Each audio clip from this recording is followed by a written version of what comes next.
Hello friends, Ashoka IAS में आपका स्वागत है। फ्रेंड्स, आपको पता ही है कि हम एक सीरीज मेंस की चला रहे हैं जिसमें दो सीरीजें हैं, मतलब एक श्रृंखला है। उसमें हम उसके दो पार्ट कर दिए, दो भाग कर दिए। एक आपका अभ्यास सीरीज है, ठीक। अभ्यास सीरीज में हम पीवाईक्यू के प्रश्न को लेते हैं जो पिछले ईयर्स में आए हुए हैं। 2013 से लेकर 2025 तक की कोशिश है हमारी, लेने की कोशिश क्या करना ही है।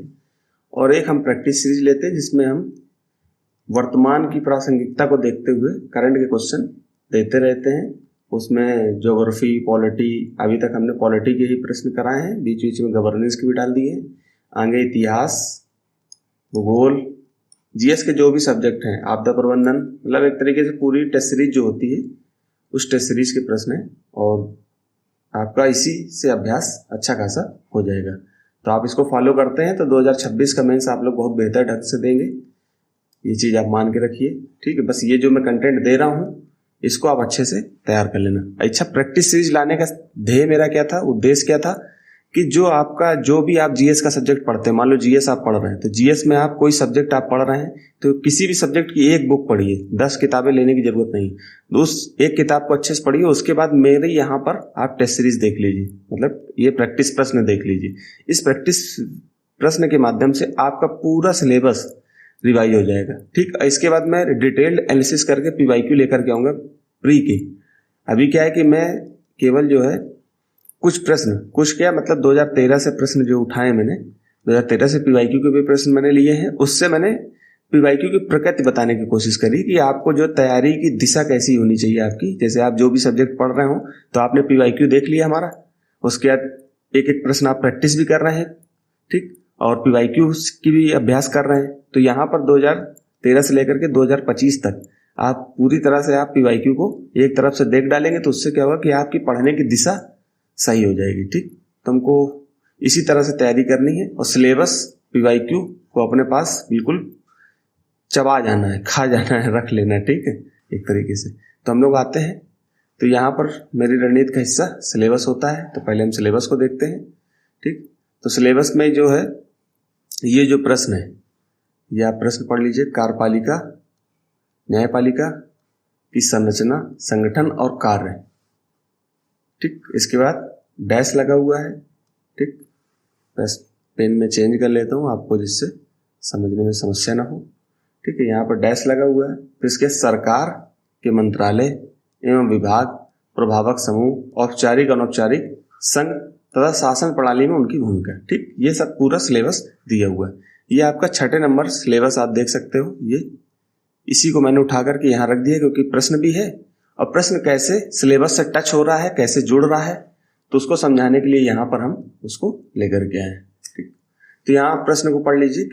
कल मैंने इसी को प्रैक्टिस में दिया था, उसी प्रैक्टिस को हम दूसरे दिन कराते हैं। तो आप अगर पहले से प्रैक्टिस कर चुके हैं तो आप इससे मॉडल उत्तर के रूप में इसको मिला सकते हैं। अगर नहीं किए हैं तो यहीं पर वीडियो को रोकिए और प्रैक्टिस करिए, मतलब लिखिए क्वेश्चन को, फिर उसके बाद मुझसे मिलाइए, ठीक। अब अगर आप इसको अगर करते रहोगे निरंतर तो आपका मेंस 2026 तक कम से कम 700 से 800 प्रश्न, लगभग 1000 प्रश्न मैं पूरे करा दूंगा 2026 मेंस तक। अब 2026 मेंस तक अगर 1000 प्रश्न की प्रैक्टिस आप कर लोगे तो आपका प्रीलिम्स मेंस रुकेगा? बिल्कुल नहीं रुकेगा, अगर सही दिशा में आप प्रश्नों को लिखा है। क्योंकि सच्चाई तुमको अगर बता दूंगा तो हो सकता है कि तुम बहुत खुश हो जाओ। सच्चाई ये है कि आप अगर सही दिशा में ही प्रश्न लिख करके चले आओ तो आपका सिलेक्शन हो जाएगा। कई बच्चों को तो प्रश्न ही नहीं समझ में आते हैं। यहाँ पर तो आपको पीवाईक्यू की एक पीवाईक्यू सीरीज चल रही है हमारी, और ये प्रैक्टिस सीरीज से आप प्रश्नों को तो समझ रहे हो, अपने आप में प्रश्न को ही समझने लगे तो आपकी आधी तैयारी 50% तैयारी हो गई और 50% आपको प्रयास करना है। तो इसको जोड़िए, इस प्रश्न को। भारतीय संविधान न्यायपालिका की स्वतंत्रता, तो न्यायपालिका की बात कर रहा है तो कार्यपालिका और न्यायपालिका की संरचना, तो इसका मतलब न्यायपालिका की बात हो रही है, यहाँ पर न्यायपालिका की स्वतंत्रता की बात हो रही है तो इसी के अंतर्गत आएगा। पूर्णतः देखिए कोई मेंस का सिलेबस, प्री का सिलेबस पूर्णतः डिफाइन नहीं, तो हमको जोड़ना ही पड़ता है और उस जोड़ने के लिए हमको पीवाईक्यू का सहारा लेना पड़ता है प्लस सिलेबस। तो सिलेबस में तो केवल इतना ही बोल दिया, न्यायपालिका की संरचना, ठीक। अब आपको ये देखना कि अब आप पिछले ईयर्स के पेपर उठाइए, उसमें देखिए कि यूपीएससी ने इसकी सीमा क्या रखी प्रश्नों की पूछने की। तो पूछने की सीमाओं से आप अंदाजा लगा लोगे कि प्रश्न इस तरह से पूछता है, ठीक। अब हम आगे प्रश्न पे चलते सीधे। ये प्रश्न है, प्रैक्टिस प्रश्न जो है 7 है। अब इसमें जो है प्रश्न की मांग के अनुसार उसकी फ्रेमिंग, अब मैंने इसकी फ्रेमिंग भी यहीं पर मैं करके दे देता हूं आपको कि आपको जो है कैसे प्रश्न लिखना है। अगर आपने नहीं लिखा है तो आप इसकी फ्रेमिंग देखिए कैसे लिखना है। तो पहले पूछ के रहा है, पहले आपको प्रश्न को ही 5 मिनट 10 मिनट देकर पढ़ना है। ये एग्जामिनेशन हॉल की बात नहीं कर रहा हूँ, अभी प्रैक्टिस आप कर रहे हो इसलिए बोल रहा हूँ 5-10 मिनट देकर के आपको पढ़ना है। तो भारतीय संविधान न्यायपालिका की स्वतंत्रता को किस प्रकार सुनिश्चित करता है, तो न्यायपालिका की स्वतंत्रता की बात करी गई है। तो इसको कैसे जोड़ना है, तो हमको उच्चतम न्यायालय और उच्च न्यायालय, मैंने इसको सुप्रीम कोर्ट और हाई कोर्ट लिख दिया कि संवैधानिक स्थिति से आरंभ कर सकते हो। मैंने आपको बोला कि जब भी आप सेकंड पेपर में पॉलिटी का प्रश्न लिख रहे हो तो कोशिश करो कि भारतीय संविधान के किसी प्रावधान से, किसी अनुच्छेद से, किसी भाग से, किसी अनुसूची से प्रश्न के स्टार्ट कर सकते हो। उससे क्या होगा, या वर्तमान में कोई मुद्दा चल रहा है तो उसकी प्रासंगिकता को दिखाते हुए हाल में ऐसी घटना हुई है उसके सापेक्ष में हम इसको संविधान के इस प्रश्न से जोड़ करके दिखा रहे हैं, या ऐसा कुछ करके लिख सकते हो सिंपल भाषा में।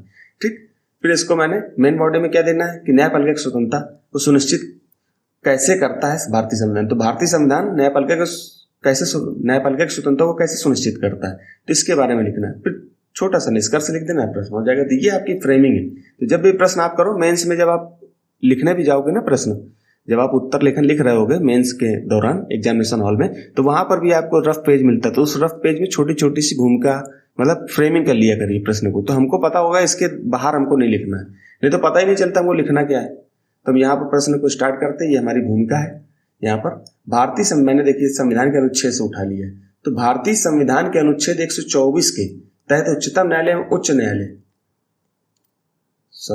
भारतीय संविधान के अनुच्छेद 124 के तहत उच्चतम न्यायालय एवं अनुच्छेद 241 के तहत उच्च न्यायालय की स्थापना का प्रावधान किया गया है। इसके साथ ही साथ भारतीय संविधान न्यायपालिका की स्वतंत्रता को संविधान में निहित विभिन्न प्रावधानों और सिद्धांतों के माध्यम से सुनिश्चित करता है। ठीक, हमने इतनी सी बात लिख दी। अब इसमें न्यायपालिका की स्वतंत्रता को बनाए रखने के प्रावधान, ठीक, ये प्रावधान कैसे हैं, जैसे कि न्यायपालिका की स्वतंत्रता कब सुनिश्चित होगी, जैसे शक्तियों का पृथक्करण हो जाएगा। फिर पृथक नियुक्ति प्रक्रिया के माध्यम से, मतलब कि अलग से जो है न्यायाधीशों की नियुक्ति होती है, तो उससे भी न्यायपालिका की स्वतंत्रता पता चलती है कि भाई इनकी अलग प्रक्रिया होती है, अलग नियुक्ति होती है। तो हम इसको हम देख सकते हैं कि न्यायपालिका स्वतंत्र है।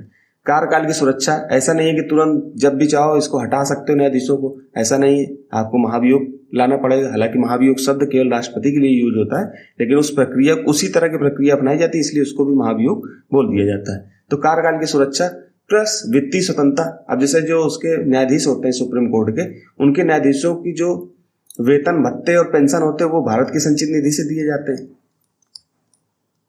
संचित निधि से।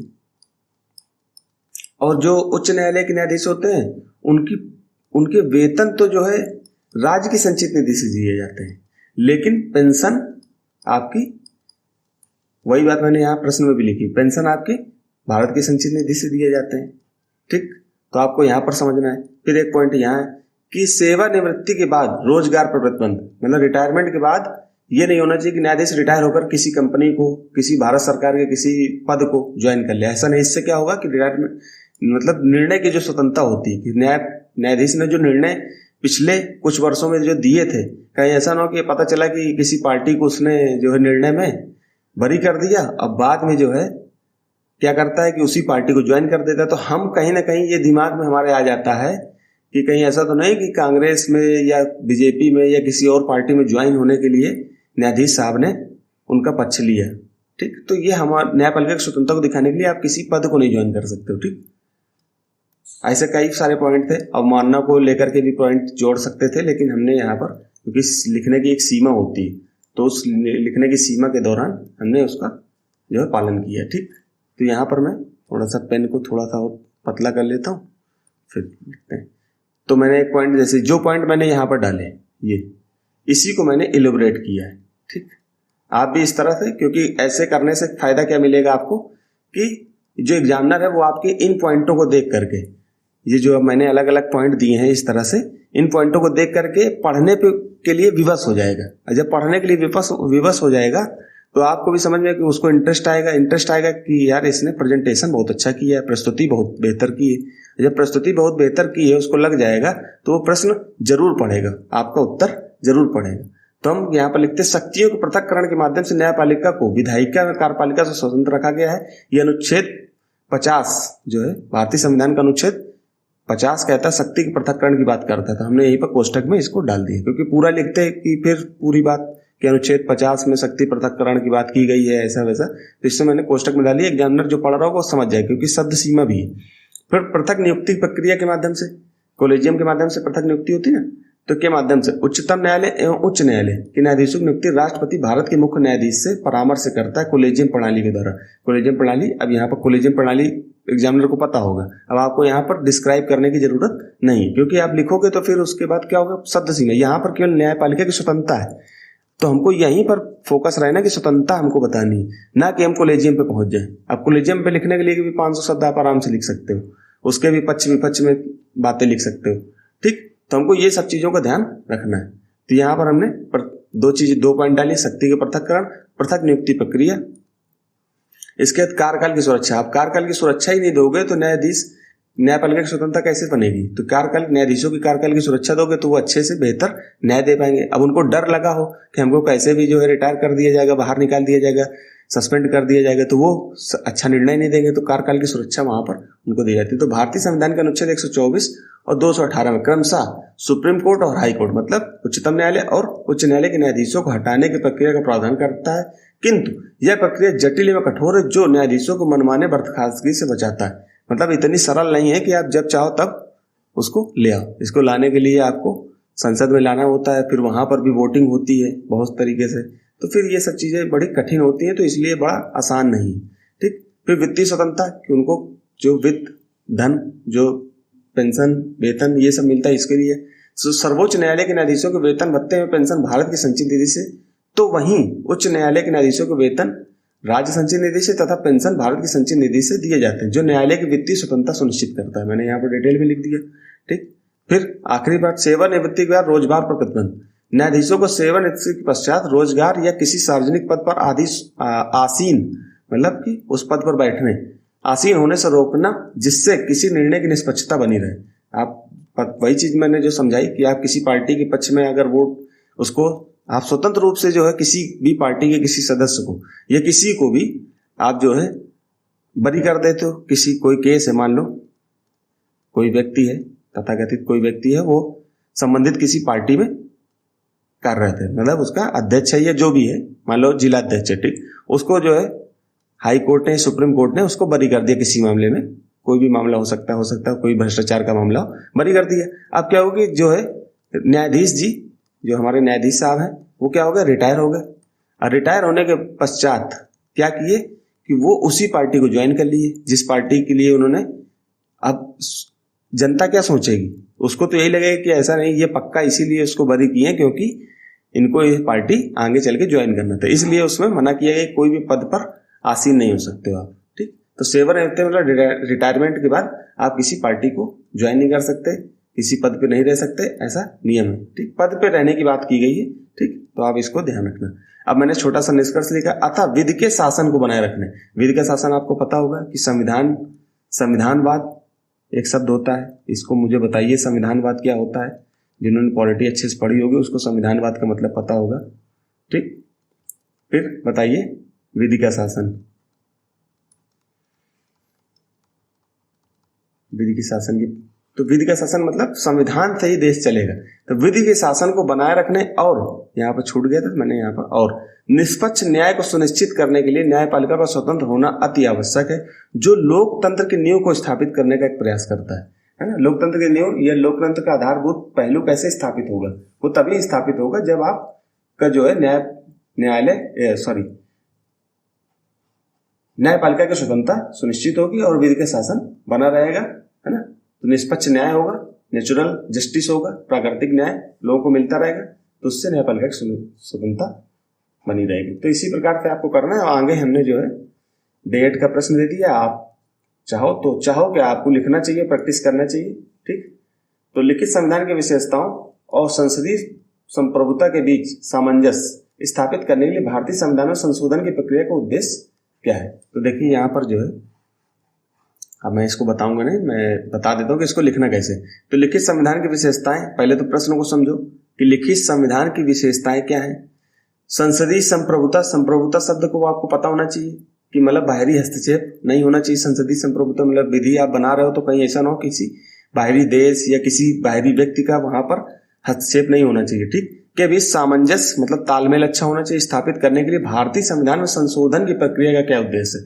संशोधन की, तो संशोधन प्रक्रिया को पहले बताओ कि भारतीय संविधान में संशोधन की प्रक्रिया क्या है। जैसे अनुच्छेद 368 के तहत संविधान में संशोधन किया जा सकता है। तो संविधान संशोधन करके आप विधि बनाते हो, ठीक, तो उससे संसदीय संप्रभुता को जोड़ करके इस प्रश्न को लिखो और लिखित संविधान, जो भारतीय संविधान हमारा लिखित संविधान है, उसकी विशेषताओं को भी यहाँ पर चर्चा कर दीजिए।